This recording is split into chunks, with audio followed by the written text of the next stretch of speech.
How do you think it feels to see your husband vilified on the front page of every newspaper in the country? How do you think it feels to have your children exposed as the children of a monster on the inside of newspapers the length and breadth of the country? How do you think it feels to have your recently widowed mother and your sister doorstepped by scum journalists to ask what they think of Nick Griffin? How do you think it feels to have your own words twisted and turned into lies by Dominic Carman, a man so sick that he made a fortune out of besmirching the memory of his own dead father?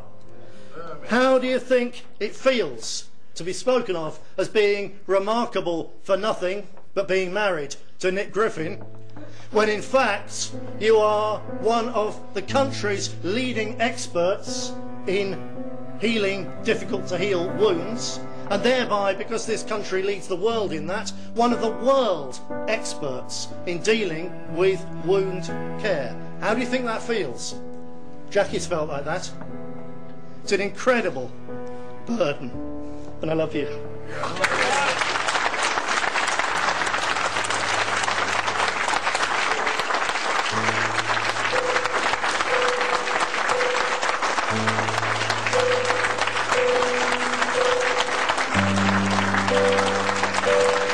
Why do I go in knowing that they were going to tear me apart? Why do people go out into places that aren't safe?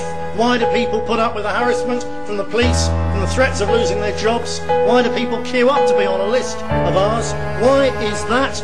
Because it's simply doing our duty. Okay, I'm going to start with a quote from the Bible. Remove not the ancient landmark which thy fathers have set.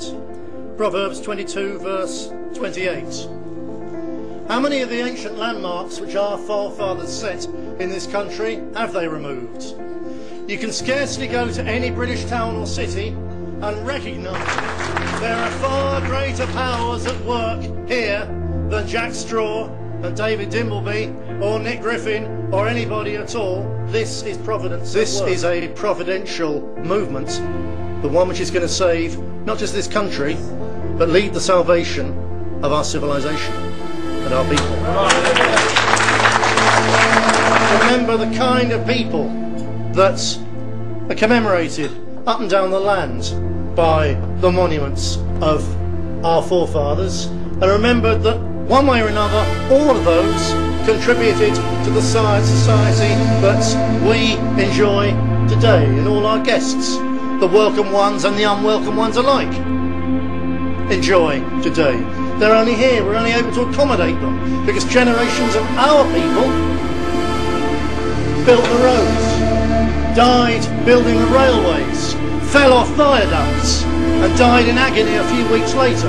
Our people built the sewers. Our people built this country with their own blood and sweat and tears and broken bones. Nobody else, just us. Those people know exactly what they do, and again I say, don't blame them. They believe that their God has ordained this country to become part of Dar al-Islam, part of the Islamic world, and they, I'm sure, believe that their God has turned our leaders insane, literally insane, so that it can happen. And how can you blame them for thinking they're doing the will of their God? Because it pretty much looks like that when our own leaders sell the past and allow them to do these things in our country, against our people, against our traditions and our heritage and our religion and everything that we hold dear. It's our leaders we must blame and not any of the immigrants, even those who take advantage.